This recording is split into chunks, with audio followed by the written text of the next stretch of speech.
හරි මම දැන් ක්ලාස් 8 වෙනි පාඩම තමයි කර ඉන්නේ. මගේ පළවෙනි වීඩියෝ එක මම දැන් ඔයගලන්ට ඉවර කරා. ඒ කියන්නේ හඳුන්වලා මොකද්ද දැන් අපි කතා කරන්නේ සමාන්තර රේඛා යුගලයක් අතර පිහිටි තල රූපවල වර්ගඵලය කියන එක මල්ලි. ඒකෙදි මේ අපි මේ පාඩමේ කතා කරන සමාන්තර ආශ්‍රිත ත්‍රිකෝණ. ඒ කියන්නේ එම සමාන්තර රේඛා අතර පිහිටි සමාන්තර ආශ්‍රිත ත්‍රිකෝණ වල මූලික හැඳින්වීම මම ඔයගලන්ට දුන්නා. ඒ වීඩියෝ එක බලන්න. ඒකෙන් පස්සේ තමයි මේකට එන්නේ. මොකද මේ මෙතන වීඩියෝ එකෙන් ගානන් ටික හදන ඉදියයි පාඩම ඉදිරියට යන එක තමයි මෙතනදී වෙන්නේ. අර මූලික බේසික් එක ගන්න. එතකොට ඔයගොල්ලෝ පාඩමේ ඉස්සරහට යන ලේසි. හරිද? හරි. දැන් අපි බලමු මේක. මේකේ තියෙන්නේ මෙහෙම. එකම සමාන්තර රේඛා යුගලයක් අතර එකම සමාන්තර රේඛා අතර පිහිටි ඒ කියන්නේ එකම ආධාරකයක් සහිත එකම ආධාරකයක් සහිත සමාන්තර ආශ්‍රව වර්ගඵල හොයන විදිහ තමයි දැන් කතා කරන්නේ. තේරුණාද? මේකට මම මෙහෙම රූපයක් ගන්නවා. ඒ කියන්නේ මෙන්න මෙහෙම දෙයක්. මම ඔයගොල්ලන්ට අර පළවෙනි වීඩියෝ එකේ එන්දා මුලින්ම කතා කරේ එක රූපයක් ගැන කතා කරේ. මම දැන් මෙහෙම ඇන්දොත් මේකේ මෙහෙම තමයි තියෙන්නේ. හොඳේ. හරි. මම ඔයගොල්ලෝ පාට දෙකකින් අඳින්න. ඊට පස්සේ ඔයගොල්ලෝ හොඳට මේක පැහැදිලිව පේනවා. මේකේ තියෙන සමාන්තර ආශ්‍රිත දෙක. හැබැයි විභාග කරනකොට එහෙම පාට දෙකකින් ඇදලා නැහැ. හොඳේ. ඔයගොල්ලන්ට ඒක හොඳට අවධානයෙන් බලලා හිතා ගන්න ඕනේ මොකද්ද තියෙන්නේ කියලා. මොනවද තමයි අවස්ථාව. පාට 3-4කින් වැඩ කරද්දී ඇත්තටම ලේසි ඔයගොල්ලන්ට උනත් පාස් වෙන්නේ හඳුන ගන්න. ඒකයි. මම මේ පාදේ ටිකක් දික් කරනවා. හොඳේ. මම මේක P කියලා ගන්නවා. ඊළඟට මම මේ ලකුණු ගන්න. එතකොට ඔයගොල්ලන්ට මේ පාද අඳුර ගන්න ලේසි. සමාන්තර ලකුණෙන් දක්වලා තියෙනවා පාද සමාන්තරයි කියලා. ඊළඟට හරි මෙන්න එහෙම තමයි තියෙන්නේ. හොඳයි. ඇත්තටම කතා කරන්න මේකේ ඇති දෙයක් නෑ නංගි මල්ලි. ඔයගොල්ලන් මේ පේන බේසික් ටික තමයි තියෙන්නේ. මේක අපි සාධනය කරන්න තියෙන මේ පාඩමේ අපි දැන් කතා කරන්නේ සමාන්තර රේඛා අතර එකම ආධාරක සහිත පිහිටි සමාන්තර ආශ්‍රයනේ. සමාන්තර ආශ්‍රය මෙතනදී අපි පොඩි ප්‍රමේයයක් ඉගෙන ගන්නවා. ඒ කියන්නේ අන්න එහෙම එකම ආධාරිකයේ පිහිටි සමාන්තර ආශ්‍රය වර්ගඵලය සමානයි කියලා. ඒ කියන්නේ සමාන්තර රේඛා ඛණ්ඩ රේඛා අතර එකම ආධාරකයේ තුල පිහිටි සමාන්තර ආශ්‍රය වර්ගඵල සමානයි කියලා අඳුර ගන්නවා. අපි මෙතනදී කරන්න අංගිමල්ලි ඒක සාධනය කරනවා. මෙහෙම ප්‍රමේයයක් ඉගෙන ගන්න අපි ප්‍රමේය සාධනය කරනවා අංගිමල්ලි. තේරුණාද? ඒක මුලින්ම ගන්න තියෙන්නේ මෙහෙම. ඔයගොල්ලෝ බලන්න මම ලියනවා මෙහෙම. මෙන්න මේ AB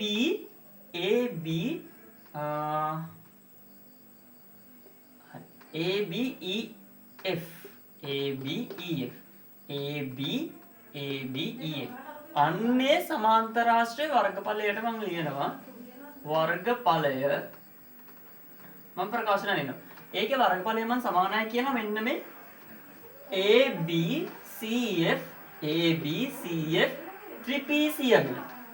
ත්‍රිපීසියමේ වර්ගඵලය ධන ABCF ත්‍රිකෝණයේ වර්ගඵලය ධන හොඳට බලා ගන්න.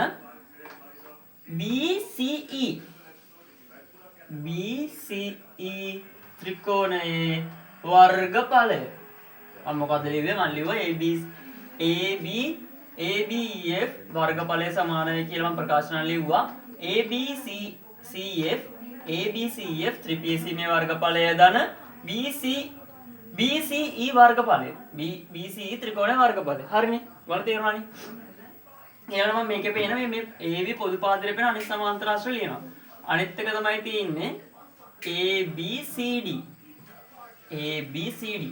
අන්නේ සමාන්තර ආශ්‍රය වර්ගඵලයට මම ආයි ප්‍රකාශනයක් ලියනවා.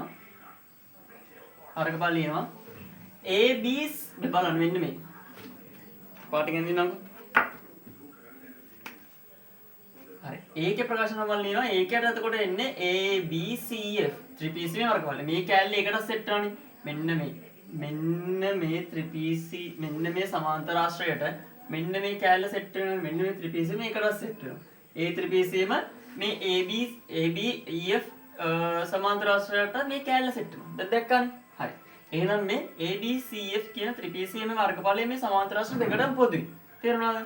එතකොට මම ඒකට ලියනවා ත්‍රිපීසියමේ වර්ගඵලය ධන මෙන්න මේ ත්‍රිකෝණය. මොකද ADF ත්‍රිකෝණයේ වර්ගඵලය. හරි මම දැන් ඒකට ප්‍රකාශන දෙකක් ලිව්වා. ඔයගොල්ලෝ දැක්කනේ. හරි මම දැන් මේ සමාන්තර ආශ්‍රිත දෙකට ප්‍රකාශනයක් ලිව්වා. දැන් ඔයගොල්ලන්ට බලන්න ඕනේ මෙතන ඔයගොල්ලන්ට පේනවා මෙන්න මේ ත්‍රිපිසීම වර්ගඵල දෙක වර්ගඵලය සමාන එක අපිට රූපයෙන් පේනවනේ. එහෙනම් අපිට ඒක ලියන්න පුළුවන්. මේ දෙකටම සම්බන්ධ වෙලා තියෙනවා ABCF කියන ත්‍රිපිසීමේ වර්ගඵලය. එහෙනම් අපිට හොයන්න ඕනේ මෙන්න මේ ත්‍රිකෝණ දෙකේ වර්ගඵලය සමානයි කියලා පෙන්න ගත්තා නම් අපේ ප්‍රමේයයක් ගැන මම ඔයාලට කිව්වේ එකම ආධාරකයේ මෙහෙම සමාන්තර රේඛා අතර පිහිටි එකම ආධාරකයේ සයි සමාන්තර ආශ්‍රිත වර්ගඵල සමානයි කියලා ඉගෙන ගත්තානේ. අන්න එතෙන්දී අපිට අතට අන්නේ ප්‍රමේය සාධනය කරන්න පුළුවන් මෙන්න මේ AFD සහ BC ඒ කිව්වා වගේ එතකොට මම කිව්වා දැන් මෙතන ත්‍රිපිසීම වර්ගඵල සමානයිනේ. ත්‍රිපිසීම වර්ගඵල සමානයි කියලා අපිට මේ ප්‍රකාශන ලියලා පෙන්නනවා. අපිට මෙතනදී පෙන්වන්න පුළුවන් නම් මෙන්න මේ AFD ත්‍රිකෝණයයි BCE ත්‍රිකෝණය අතර වර්ගඵල සමානයි කියලා පෙන්න ගන්න පුළුවන් නම් අර ප්‍රමේය අපිට සාධනය කරලා ඔප්පු කරන්න පුළුවන්. හරි. ඒක පෙන්වන්න ඉස්සෙල්ලා ඔයගොල්ලෝ දෙයක් ඉගෙන ගන්න ඕනේ. ඉගෙනගෙන තියෙනවා. ත්‍රිකෝණාංග සාමය ඉගෙන ගත්තා නේද? කෝකෝපා පාකෝපා පාපාපා කර්ණපා කියලා අවස්ථා හතරක්. අන්නේ අවස්ථා හතරෙන් මෙතනදී යම්කිසි අවස්ථාවක් අපිට පේන්න ඕනේ. මේ පා මෙතන පා දෙකක් තියෙනවා. එහෙනම් මෙතන කෝණය මෙන්න මේ කෝණය මම මේක තීට කියලා දාගන්නකො. මෙන්න මේ කෝණය මෙන්න මේ අතර කෝණය සමානයි කියලා පෙන්න ගත්තා නම් මේ ත්‍රිකෝණ දෙක අංග සමානයි කියලා පෙන්නලා ත්‍රිකෝණ දෙකේ වර්ගඵල සමානයි කියලා පෙන්වන්න පුළුවන් නේද? තේරුණාද? හරි අපි ඉස්සරහට මම මේක මකනවා හොඳේ මට මේ ඉඩ මදි. ඔයගොල්ලෝ වීඩියෝ එක මේ ටික ලියාගෙන ඉතුරු කැලේට බලා ගන්න. හරි. මේක දෙන්නේ මෙහෙම දැන් නැගින්න මට බලා ගන්න හොඳේ. මම දැන් කියනවා AFD ත්‍රිකෝණය හා BCE ත්‍රිකෝණ දෙක සලකා. මම ලියනවා මේ දෙක සලකා මෙහෙම එකක්. මොකද්ද? AD සමානයි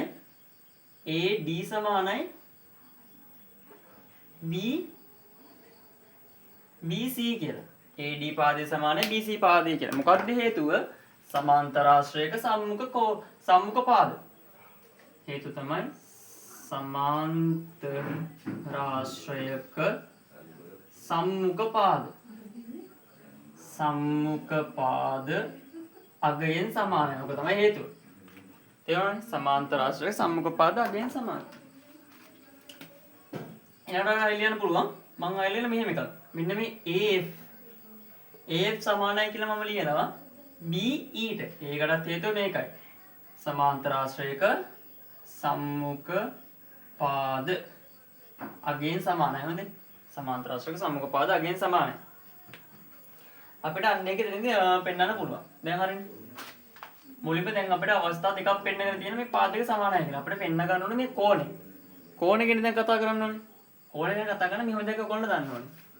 මම මෙතන මෙන්න මේ සම්පූර්ණ කෝණය ගන්නවා. මේ සම්පූර්ණ කෝණය මෙන්න මේ සම්පූර්ණ කෝණය. අන්නේ කෝණ දෙක සමානයි. මොකද මේ කෝණ දෙක සමාන වෙන්නේ මේ අනුරූප කෝණ. අනුරූප කෝණ අගෙන් සමානයි. තේරෙනවද? අනුරූප කෝණ අගෙන් සමාන කියලා එකක් ගැන තියෙනවනේ. මේ දෙක අනුරූප කෝණ අගෙන් සමානයි.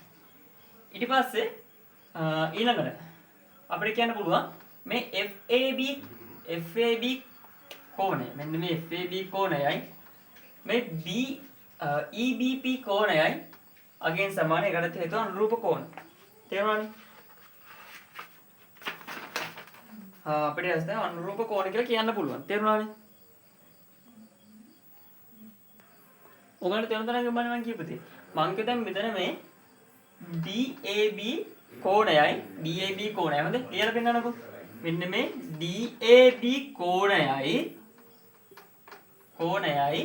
මෙන්න මේ CBP කෝණයයි අගයෙන් සමාන. හේතුව අනුරූප කෝණ. ඔයගොල්ලන්ට ඒක තේරුණානේ?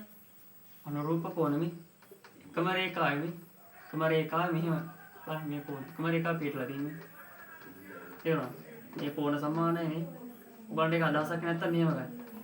එකම රේඛාව පිහිටි කෝණ. තේරුණාද? සමාන්තර රේඛාවත් තුර පිහිටි කෝණ මේ. එකම සමාන්තර රේඛාවේ ඇන්ගල් එකක තියෙනවා. හරි. අනුරූප කෝණ සමානයි. ඊළඟට අපිට පෙන්න ගන්න පුළුවන් මෙහෙම දෙයක්. දැන් මේ BAB BAB කෝණයයි CBP කෝණය කියලා පෙන්වන්නේ අපි අගයන් සමානයි කියලා. එලෙසම අපිට ගන්න පුළුවන් BAF කෝණයයි PBE කෝණයයි අගයන් සමානයි. ඒකත් හේතුව අනුරූප කෝණ. හරිනේ. අනුරූප කෝණ වැඩේ ඉවරයි. මොකද අපිට පෙන්න ගන්න ඕන මෙන්න මේ කෝණෙනේ. මං කිව්වේ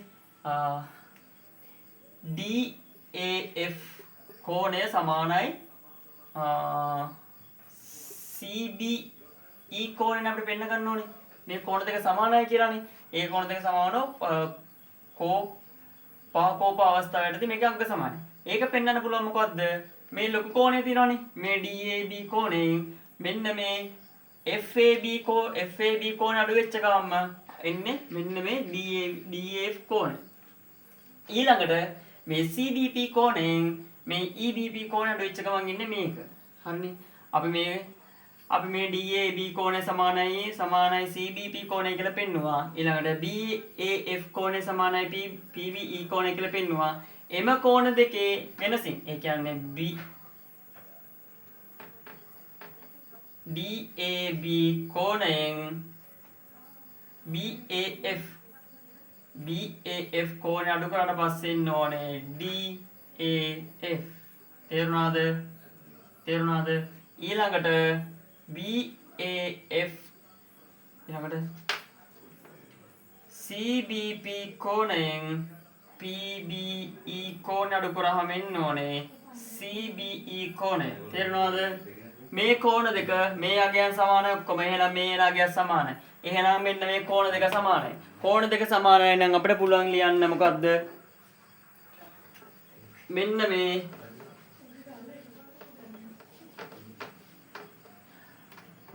මේ DAF කෝණය සමානයි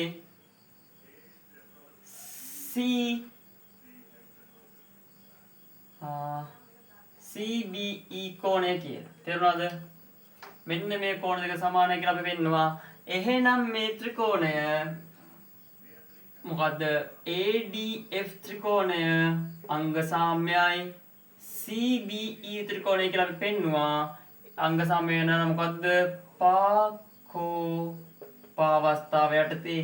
එහෙනම් අපිට එතනින් ගන්න පුළුවන් මේ ADF ත්‍රිකෝණය සහ BCE ත්‍රිකෝණයේ වර්ගඵල සමානයි. එහෙනම් අපිට කියන්න පුළුවන් ABEF සමාන්තර ආශ්‍රය වර්ගඵලය සමානයි කියලා. ABCD සමාන්තර ආශ්‍රය වර්ගඵලය. දැක්කනේ? අන්න එච්චරයි තියෙන්නේ. ඔයගොල්ලෝ ওই සාධනේ තේරුම් ගන්න උලට ගන්න එච්චරයි තියෙන්නේ. ඊට පස්සේ ඔයගොල්ලෝ දැනගන්න ප්‍රමේය කටපාඩම තියාගන්න. මොකක්ද ප්‍රමේය? එකම ආධාරක කියන්නේ සමාන්තර රේඛා ඛණ්ඩය සමාන්තර රේඛාව තුල පිහිටි එකම ආධාර එකම පොදු පදයේ තියෙන සමාන්තර ආශ්‍රවල වර්ගඵල සමානයි. ඔන්න ඔච්චරයි තියරිය. අපිට අග්ගල ගානක් හදමු. ඊට පස්සේ ඔයගොල්ලන්ට මේක උඩට යනවා. හොඳේ. අපි ගානකින් වැඩි ඉවර කරමු. ඊට පස්සේ වැඩේ ගොඩ. අපිට අග්ගල ගානක් හදමු.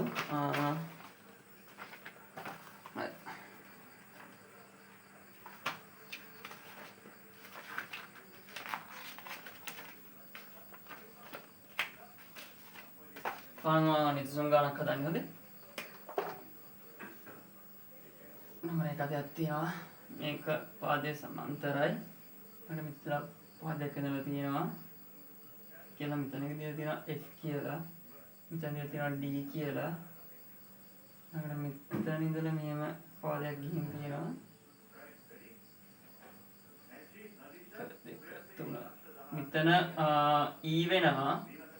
ඊළඟට මෙතන AB ආයෙ මෙතන ඉඳලා මෙහෙට පාදයක තියෙනවා C කියලා දක්වලා තියෙනවා. මේකේ මේ වගේ පොඩි කතා ටිකක් තියෙනවා. හොඳේ.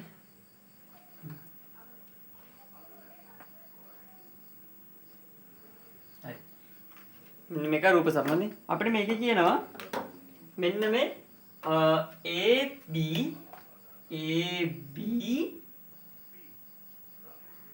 EF ABEF සමාන්තර ආශ්‍රය වර්ගඵලය වර්ග සෙන්ටිමීටර 80යි කියලා කියනවා. හොඳයි. ඒ වර්ගඵලය වර්ග සෙන්ටිමීටර 80යි කියනවා. එතකොට මෙන්න AB පාද දිග තියලා තියෙනවා 8ක් සෙන්ටිමීටර කියලා. AB පාද දිග තියලා 8ක් සෙන්ටිමීටර කියලා. මේකේ දැන් පළවෙනි ගානේ තියෙන්නේ පළවෙනි මේ වගේ රචනා ගණනක් කියන්නේ මොකද? මේක දැන් රූපේ එකම ආධාරකය මත එකම සමාන්තර ආශ්‍රිත රේඛා යුගලයක් අතර පිටි සමාන්තර ආශ්‍රිත නම් කරන්න කියලා. ඒ කියන්නේ මේ AB පාදය තියෙනවානේ AB ආධාරකය වෙච්ච සමාන්තර ආශ්‍රිත දෙකක් අපිට පෙන්වන්න කියලා තමයි කියන්නේ. එකක් තියෙනවා ABEF සමාන්තර ආශ්‍රිත තියෙනවා. ඊළඟට තව එකක් තියෙනවා මෙන්න මේ ABCD සමාන්තර ආශ්‍රිත දෙක තියෙනවා. එහෙනම් ABCD සමාන්තර ආශ්‍රිත දෙක තියෙනවා. මොකද සමාන්තර පාද තියෙනවා සමාන්තර පාද මේ දෙකනේ. හරි. පළවෙනි එකේ ආන්සර් එක ඕක හොඳයි. ඊළඟට කියනවා ABCD සමාන්තර ආශ්‍රිත වර්ගඵලය කොපමණ දානවා. අපි ප්‍රමේයයක් ඉගෙන ගත්තා එකම ආධාරකයේ පිහිටි මෙහෙම සමාන්තර ආශ්‍රිත වර්ග දෙකක් තියෙනවා නම් ඒවා වර්ගඵල සමානයි කියලානේ. අපි දන්නවා අපිට දීලා තියෙනවා ABEF වර්ගඵලය. අපි එහෙනම් ලියන්න තියෙන ABEF වර්ගඵලය සමානයි ABCD වර්ගඵලය.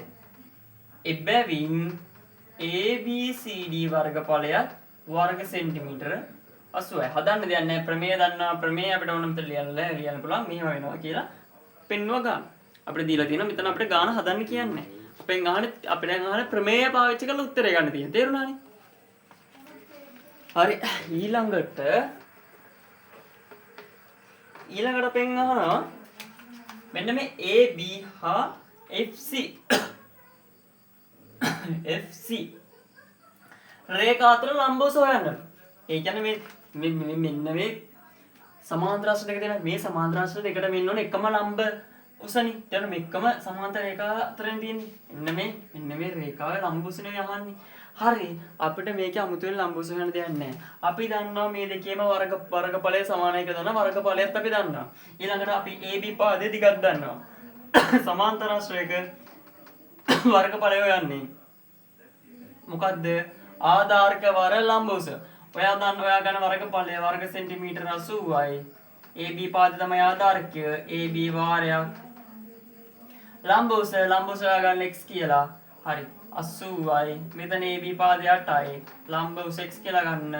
එතකොට ලම්බ උස එනවා 10ක් සෙන්ටිමීටර කියලා. හරිම ලේසි දැක්කම ඔයා ගණන් තමයි එන්නේ. හරියට තියරිය පාවිච්චි කරලා ගාන හදන්න. හරි. ඒ ගාන උත්තරය දිනනොද? ඔයා ගාන සෙට් එකක් තියෙනවා මේ අච්චු පොතේ. පෙළ පොතේ ඒ ටික හදාන්න ඊට පස්සේ ඔය ටික ගම වලට යනවා. හරි. ඊළඟ පාර්ට් 3 වෙනි එකේ පාර්ට් 3 එකෙන් හම්බෙමු. හරි. බයි.